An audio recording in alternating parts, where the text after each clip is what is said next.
ሳምንት ውስጥ የኔ ፍቅር የኔ ማር የሚላት ከየት የመጣ ፍቅር ነው?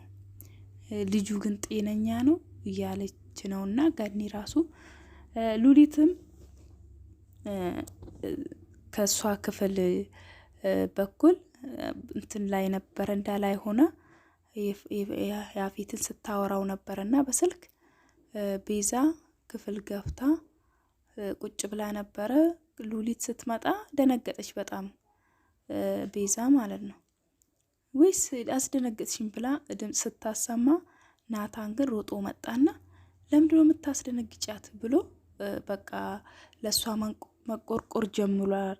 በጣም ለሷ ብዙ ስሜቶች እየተሰሙት ነውና ኤፍራታንን የረሳት ነው የሚመስለው። እንደዚህ በዚሁ ከቀጠለ በዛ ላይ ደግሞ ሰውነቱ በጣም እያሳከከው ነው። መድኃኒቱን በትክክል አልሰጠችውም። የቤዛ ጓደኛ እንግዲህ እንዳለችው እሷ ናት መድኃኒቱን ያመጣችውና ለሶስት ተከታታይ ቀናት በፍርፍር እንድትሰጠው ብለዋለች። ግን ነገር ግን እሷ አንድ ቀን ነው ያበላሁት፣ አንድ ቀን ደግሞ ገኒ በሰራችው ምስር ውስጥ አርጌ ነው የሰጠውትና ስለሰለቸኝ ምናምን ስትል ይሄ ነገር እኮ በትክክል ካልተሰጠ ሰውነቱ ላይ ችግር ሊያመጣ ይችላል፣ አላርጂክ ሊያመጣ ይችላል ብላለች። እና እውነት ነው። አሁን ላይ ናታን ሰውነቱን እያሳከከው ነው። ዝም ብሎ ሰውነቱን ያካል ለገኒ ራሱ ሰውነቴን ያሳክከኛል ምናምን ብሎ ሲነግራል፣ እስኪ በሻወር ቤት ግባ ገንዳ ውስጥ ውሃ ሙላና ተዘፍዘፍ ስትለው ተዘፍዝፍ ያለው ግን ምንም ለውጥ የለውም። ማታም ታጥብ ያለው አሁንም ታጥብ ያለው ግን ምንም ለውጥ የለውም። እኔም አላወቅኩም። እስኪ ፋርማሲ ወይ ሐኪም ቤት ሄጄ ልታይ መድኃኒት ልግዛ እያለ ነውና መድኃኒቱ በትክክል ስላልተሰጠ ወደ ሌላ ነገር እያመራ ነው። የቤዛ ጓደኛም ይሄ መድኃኒት በትክክል ካልተሰጠው ሌላ የበፊቱን ነገርም ሊረሳ ይችላል እያለችው ነው። ወደ ሌላ ሊያመራ ይችላል እያለች ነውና በጣም ከባድ ነው። ናታን ኤፍራታን ረስቶ ሁሉ ነገር ረስቶ እንግዲህ በዚህ በማስተፋቅር መድኃኒት ምክንያት ቤዛን ካፈቀራት ሁሉ ነገር ከረሳ በጣም ከባድ ነው የሚሆነውና እስኪ እናንተም ትላላችሁ። እና ደግሞ ሌላው ኤፍራታ እንግዲህ በግልጽ ራሷን ጠላቶቿን ፊት ለፊት እየተጋፈጠችው ነው። እንግዲህ ፊት ለፊት ሉሊትን ራሱ መንገድ ላይ ይዛው እንግዲህ ማምለጫ ካለሽ ሩጪ፣ በ10 ደቂቃ ውስጥ ሰዎቼ በየቦታ አሉ፣ ከዚህ ሰፈር በ10 ደቂቃ ውስጥ ሮጥሽ ማምለጥ ከቻልሽ ነው በህይወት የምትተርፊው ብላት በጣም እያስፈራራችው ነው። እና በጣም በቃ ድፍረት እያገኘች ነው። ዳጊና ቢኒ ደግሞ ተገናኝቶ በቃ እየተጨነቁ ነው ስለ ኤፍራታ በመጥፋቷ እነሱ እየተጨነቁ ነው። በጣም ጨንቋቸዋል። ፂ ራሱ ከቢኒ ጋር በጣም እየተጋጨች ነውና የዛች የያፌት ውሻ ነክ አንተ ስትለው በጣም ነው የተናደደው ቢኒያም ማለት ነው። በጣም ተናዶ ሊመታት ሁላ ነበርና ጥሏት ነው ሄደው እና ዳጊ እንደዚህ ብሎ ሲያስረዳት ግን በጣም ነው የደነገጠችው እሷ ራሱ ማለት ነው። እውነታውን ስለማታቅ የያፌት ተጠቂ እንደሆነ ስለማታቅ በጣም በእንትን እየተናገረችው ነውና በኋላ ላይ ግን ተጸጸተች ጽዮን ማለት ነው። ገኒም እንግዲህ ቤዛን በጣም እያስፈራራቻት ነው። ያፌት ቤት ሄዳ አድራን የመጣችው እንግዲህ ቤዛ ያፌት ቤት እንደሄደችም ታውቃለች ገኒ። እና ድርሻሽን ለሉሊት ያሳለፍሽላትን ለኤፍራታ እንድትሰጫት፣ እንድትፈርሚላት፣ እንድታስተላልፊላት ስትል ለምን እሷ ምን ስለሆነች ስትል የዚች ካንቺ እኩል እዚህ ቤት ውስጥ ስላደገች ያንቺ እህት ስለሆነች ስትላት እሷ ከየትም ከመንገድ ላይ ከጎዳና ላይ ነው አንስቷት ያሳደጓት። ስለዚህ እሷ የኔ እህት አይደለችም፣ እናም ደግሞ አላስተላልፍላትም ብላ ስትላት ገኒ በደንብ እንድታስቢበት ነው።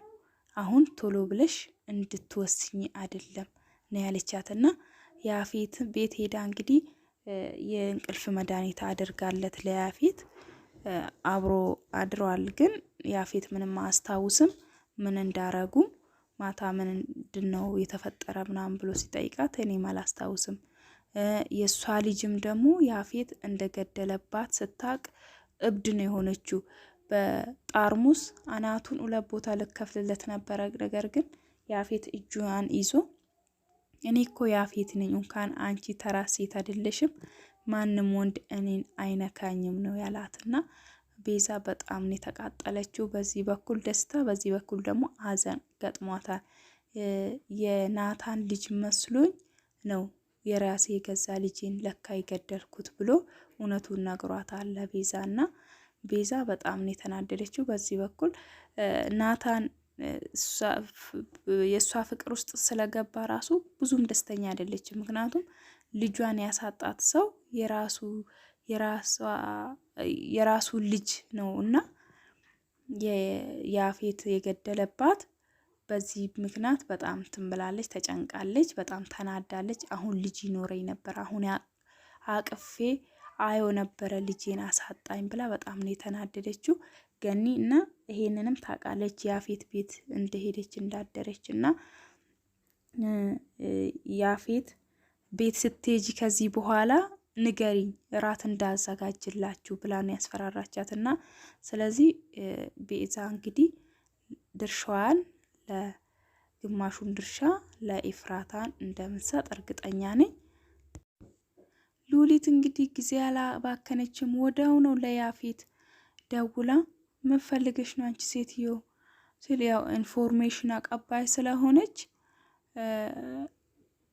ኤፍራታን እንዳገኘቻት እንዳስፈራራቻት ወዲያው ነው ጊዜ ሳታባክን ለያፌት ኢንፎርሜሽኑን ያስተላለፈችው።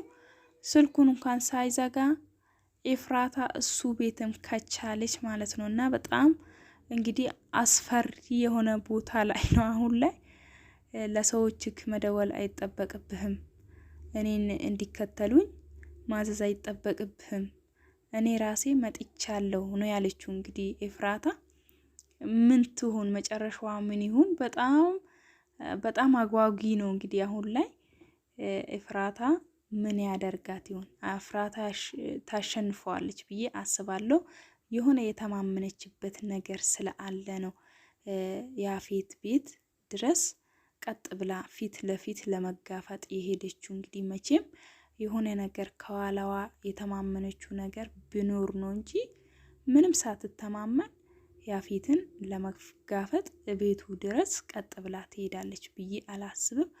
በጣም አስፈሪ ነው። ብቻ የሆነ የሚረዳት ሰው የሆነ ከኋላ ያዘጋጀችው ነገር ቢኖር ነው። ያው የሱ ከዚህ በፊት አባቷንም እንደገደለ እንትን ማስረጃ እሷ ጋር ስላለ በሱም ልታስፈራራው ስለምችል ወይ ለፖሊሶች ይሰጣለሁ ብላ እንግዲህ ወይ እሱን ታስይዛለች ብዬ አስባለሁ። እኔ ያፌትና ሉሊት ከነ ሰራተኞቻቸው አብቅቶላቸዋል ብዬ አስባለሁ። እኔ መቼም አሁን ኤፍራታ ከዚህ በኋላ የሱ ተጠቂ አትሆንም፣ እርግጠኛ ነኝ።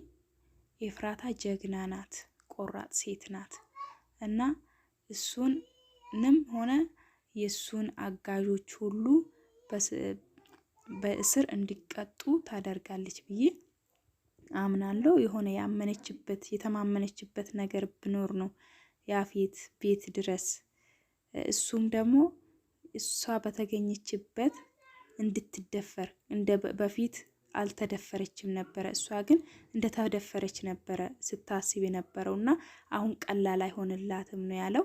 ውዶቼ ቀጣይ ደግሞ በጉጉት እንጠብቃለን። ሰብስክራይብ በማድረግ ቤተሰቡ ነው። አመሰግናለሁ።